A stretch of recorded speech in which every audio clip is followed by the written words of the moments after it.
So what's up, guys? So Alana Hadid was on the Empire Files with Abby Martin, and Abby Martin exposed herself as a liberal Zionist. Again, Abby Martin opposes extraditing Zionist squatters to their countries of origin. Thus, Abby Martin is a liberal Zionist. And again, we should have seen this coming. I mean, she threw Steven Saleta under the bus when he called out Bernie Sanders for being a Zionist in 2019. And now the fact that Abby Martin, an Irish American from Oakland, California, opposes extraditing Zionist squatters to their countries of origin, well, that tells you everything you need to know. And again, the fact that she had Alana Hadid on instead of Nahida Izzat, that also tells you everything you need to know. So let's take a listen.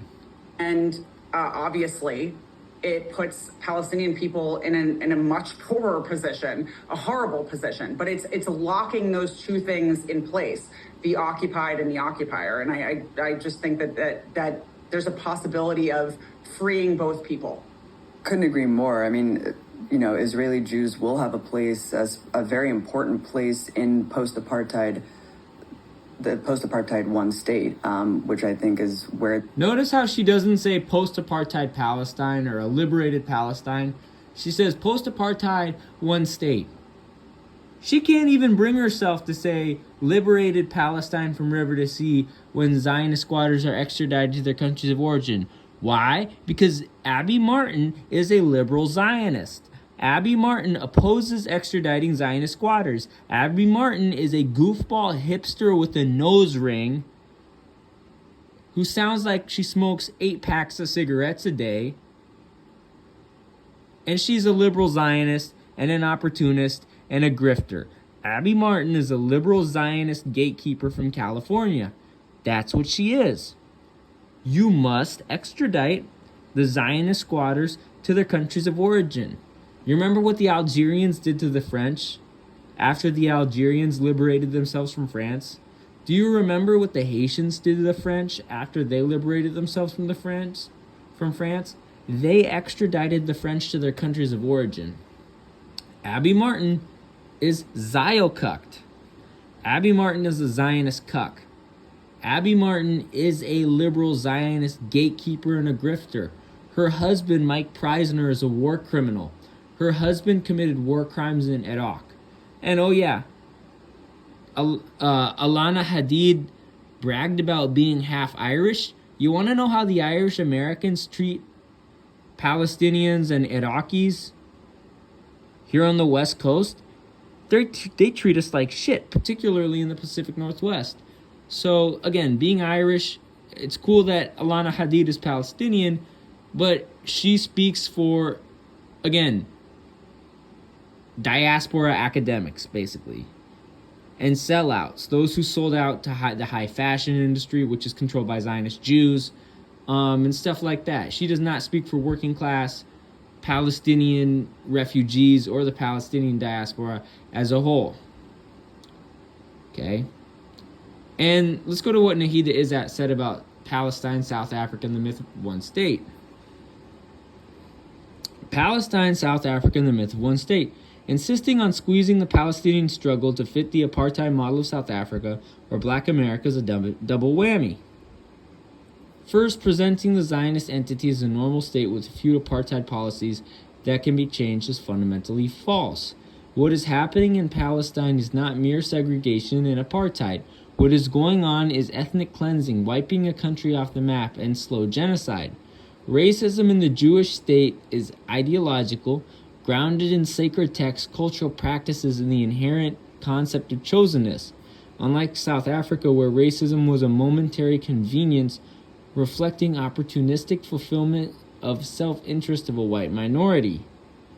Second, when activists are intoxicated with the mantra of equal rights, one state, two people, offered as the best formula and ideal models of solution, rather than other successful models of liberation, such as Algeria, for example, that means they participate in whitewashing and rewarding the century ongoing Zionist crimes. Such a paradigm gives leeway to the thriving of an illegal, genocidal expansionist racist entity and would mean blessing the expansion of the Zionist entity and granting the Zionist occupier a comprehensive and peaceful takeover and unrestricted control over our land and our lives.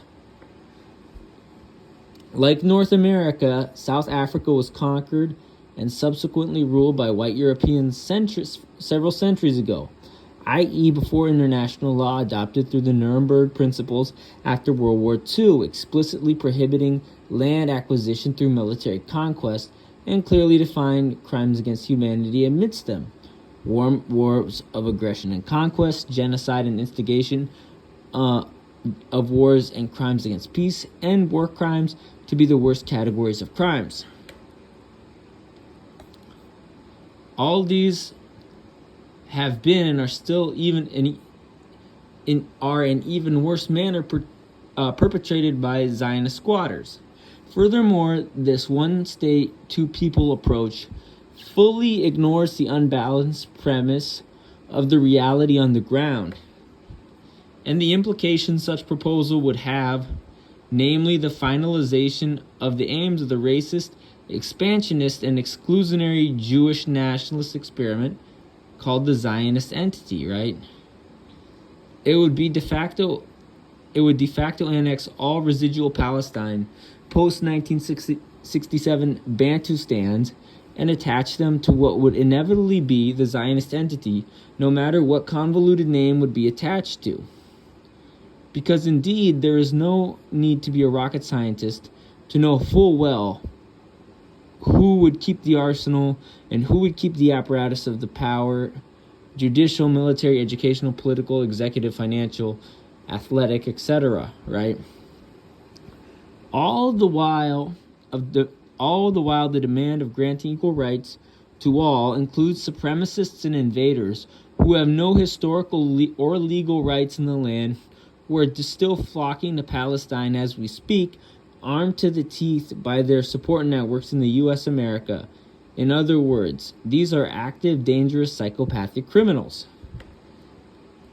Zionist Jews did not come to Palestine with olive branches to begin with.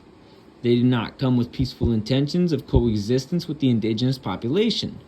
They gushed in like savages, terrorizing unarmed, peaceful farmers and land tenders. They tortured and imprisoned. They came to destroy, cleanse, conquer, and dominate. A century on, their racist ideology, their use of terror, and their abominable psychopathic behavior has only intensified and drastically. The vast majority of that artificial society, and for very specific supremacist ideological reasons, are unwilling and incapable of viewing the other as equal, and over the passing of time, they have shown to be unwilling to become modest or peaceful, let alone remain peaceful. Why would any human being, decent human being force a mother to marry the murderer of her child? Would any decent human being find it acceptable to force a child to live with his pedophile abuser? Would any decent human being accuse these people, child and mother, of immorality, or call them unrealistic for refusing to tie their future with their abusers? Through the delusional one equal rights, one state, two people proposal, the facts on the ground would remain unchanged and probably aggravated, since these facts, lock, stock, and barrel, would remain in the hands of ideological supremacists. What is wrong in the Zionist entity as an occupation, a political system, and an artificial society is far, far worse than mere segregation and apartheid. What is wrong is the ideological racism and supremacy having its roots at the core of the concept of being chosen, then going downhill to hell from there. So highlighting the democratic part of that society and trying to fix it when the rod is at the core is like pointing to a long fingernail of a person dying of cancer and saying, we think it would help to show the doctor that your fingernail has overgrown and needs cutting off. The problem here is not mere lack of democracy. The problem is a disturbed mindset resulted from multi-generation indoctrination with the illusion of superiority, the delusion of unique suffering and persecution, and the fantasy of entitlement. All this by a majority of a community, 70% of Zionist squatters, believe that Jews are the chosen. It is not the undemocratic system that needs to focus on and to change. It is the mindset of a people.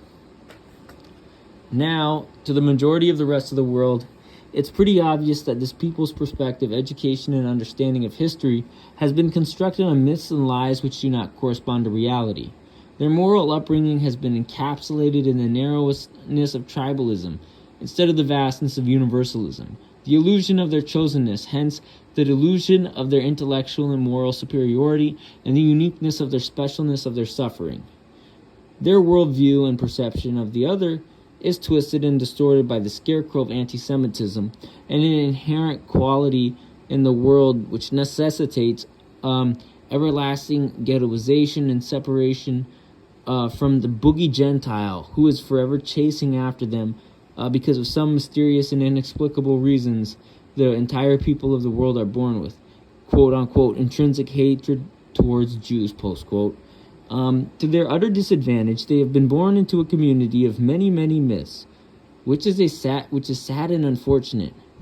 But I believe that every human, no matter how disadvantageous their situation may be, is equipped with an inherent moral compass that therefore could be capable to break away if they so well desire and aspire.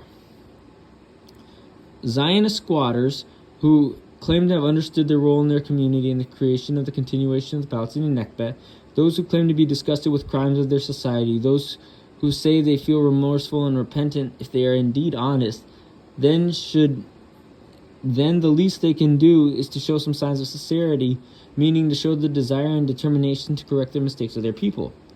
Only then their victims may investigate the fragile alleys or of forgiveness or punishment. The victims should have the last say, irrespective of what their judgment may be. They should not be vilified, indicted, or moralized upon, for they have suffered more than enough for half a century. She's talking about the victims. She's talking about Palestinians.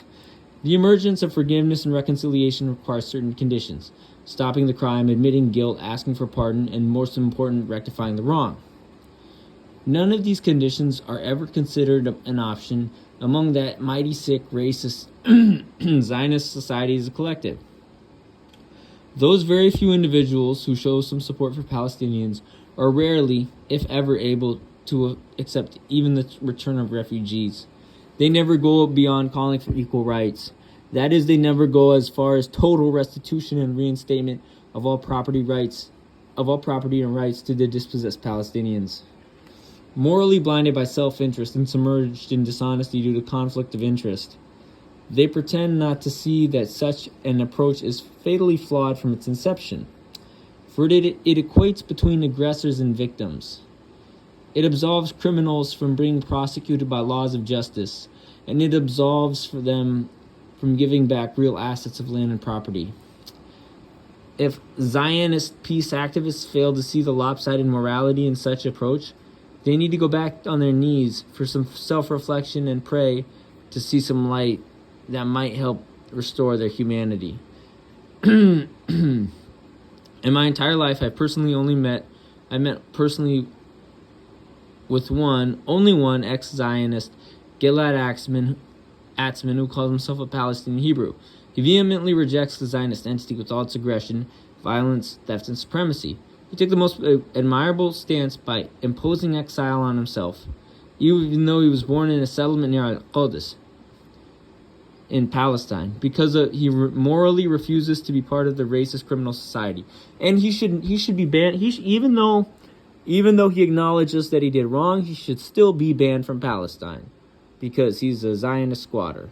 Such is my brother. Such is a person of moral rectitude is worthy of Palestinian citizenship upon liberation of Palestine. But I actually don't think he's worthy of it. If you're a Zionist squatter, end of discussion, you're banned. You're going to get banned from Palestine, right? Make no mistake, the fate of Palestine will be the forbearing sign indicating the shape of the future of international relationships. By failing to liberate Palestine, we forfeit international law, and that unambiguously opens the gates to an abyss. Any predatory group equipped with some military would be vindicated to conquer and destroy whatever they want, wherever they want, and on the primitive basis of military force. Basically, a staggering regression back into the Stone Age methodology, expanded globally by contemporaneous weaponry's range and effect, which is biocidal and instantaneous. In conclusion, in this war-ridden era, it has become a matter of acute urgency and prime importance that nations reconvene as a community to fulfill their responsibility to restore international law, as well as affirm principles of ethics in order to stop the bloodshed and destruction of our beautiful planet by stopping predators and warmongers by all means necessary. Generally unknown, ignored, dismissed, and unspoken of by activists in the West, but these are the true aspirations of most Palestinians. Full liberation of historic Palestine. The Holy Land must be free from racists committing atrocities. A way must be found to bring reason to the Holy Land, and there's no other way than to evict foreign criminals. Keep that in mind, that before the invasion by Jewish foreigners, Palestine was characterized by the harmonious coexistence, respectively, between a Palestinian Muslim majority, a Palestinian Christian minority, and a Palestinian Jewish minority. To restore this harmonious, cohesive fabric is the only way forward. Full sovereignty. Full sovereignty of the Palestinian nation over their ancestral boundary, over their ancestral country, Palestine, with a constitution of a political system of their own independent choice, for the sake of international peace and security. The prosecution of war criminals, plans of which would start without delay. Palestinian judicial and immigration system will respectively prosecute former Zionist criminals and their associates, and or grant or decline based on an individual basis a right to remain based on criteria solely to be defined by said immigration and integration services. Anyone who can prove non-participation in the ex-Zionist occupation apparatus and who has demonstrated ability and willingness to a respectable and law-abiding conduct will probably attain a chance to gain unrestricted Palestinian citizenship with equal rights. See, notice how it says probably. So that's not promised. And if I have any say, right, because, again, I have 15% Palestinian ancestry, all of which is from Al-Khalil. If I have any say in it, there will be no Zionist squatters, you understand? If I have any say, my 47th great-grandpa was from Palestine, right? He was Palestinian. There will be no Zionist squatters allowed to stay. All Zionist squatters will be extradited to their countries of origin. And that's final, right?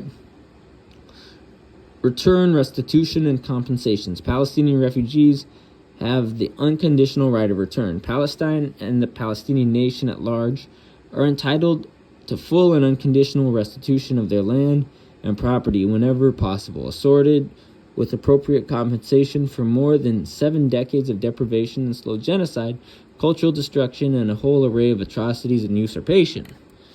When we talk about restitution, we mean restoration of property and rights previously taken away, restoration of destroyed villages to the former or original state, and reparation made by giving equivalent and current value when restoration is not possible, and compensation for loss, damage, injury caused by the entire period of occupation since 1948. The act of restoring to the rightful owner something that has been taken away, lost, or surrendered.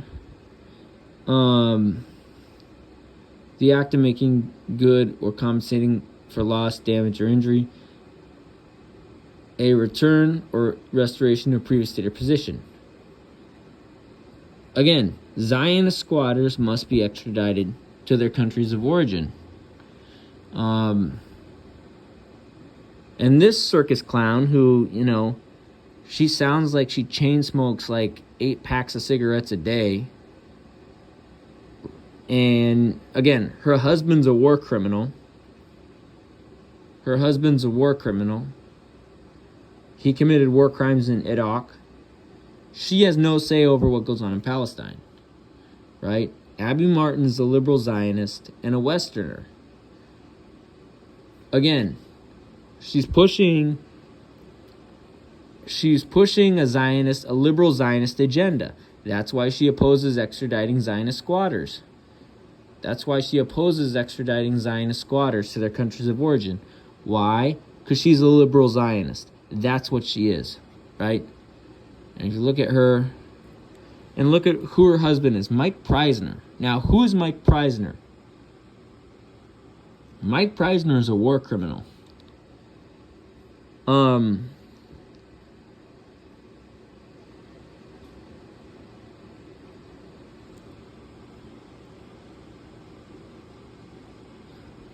So Mike Preisner, this is Mike Preisner. The guy's a war criminal. Mike Preisner is an American political activist. He was a U.S. war criminal who committed war crimes in Iraq as a specialist. His duties in Iraq included ground surveillance, home raids, and interrogation of prisoners. He is guilty of war crimes. Mike Preisner is guilty of war crimes. Okay?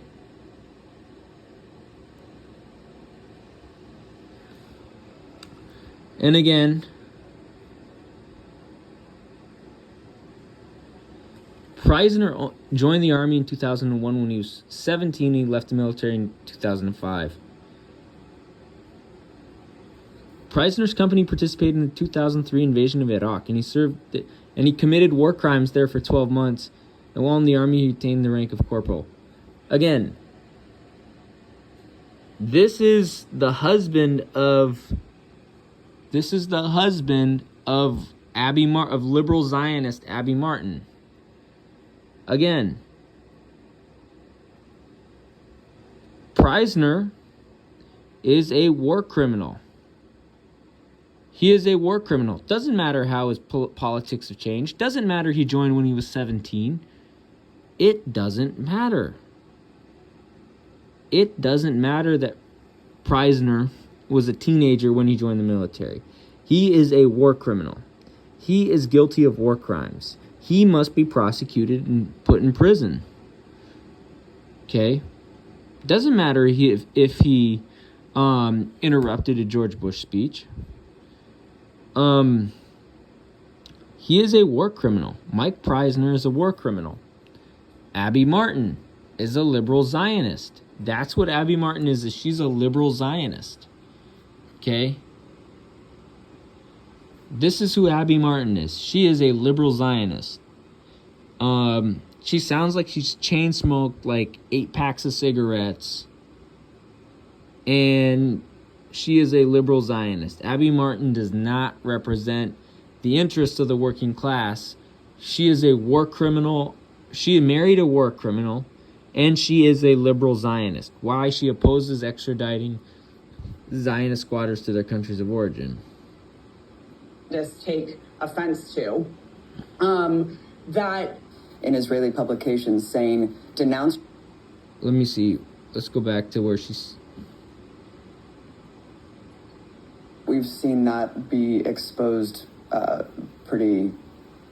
put yourself in a position like Israel has, where they're speaking for the entire Jewish community, which have nothing to do with each other. Will have a place as a Thing that people forget, that when you put yourself in a position like Israel has, where they're speaking for the entire Jewish community, which many anti-Zionists take offense to, that you're putting yourself as a community in the position of being an occupier. And that is not a great position to be in. That is definitely putting the Jewish people, I think, as a whole, in a poor position. And obviously, it puts Palestinian people in a much poorer position, a horrible position. But it's locking those two things in place, the occupied and the occupier. And I just think that there's a possibility of freeing both people. Couldn't agree more. I mean, Israeli Jews will have a place as a very important place in the post-apartheid one state, which I think is where this is all. So she's a liberal Zionist that can't even bring herself to say liberated Palestine. She is a liberal Zionist that opposes extraditing Zionist squatters. she is married to a war criminal. Abby Martin is married to this guy who's a war criminal, a literal war criminal. He says, and these are from his own words. He said that his duties in Iraq included ground surveillance, home raids, and interrogation of prisoners. This guy is guilty of waterboarding people. This guy is guilty of raiding Iraqi civilians' homes. And this guy is guilty of war crimes. Mike Preisner is a war criminal. Mike Preisner's wife, Abby Martin, is a liberal Zionist. And what did Nahida Izzat say? Well, Nahida Izzat says full liberation. Nahida Izzat said about the one-state solution.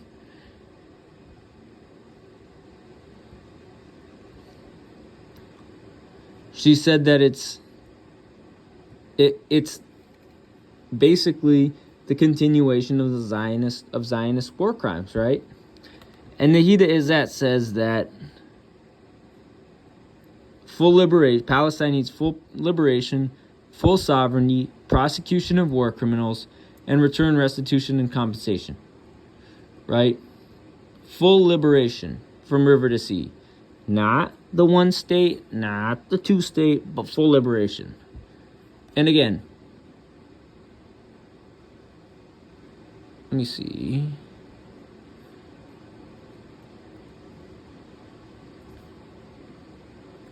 I have Palestinian ancestry in my background, right? I have Palestinian ancestry in my background.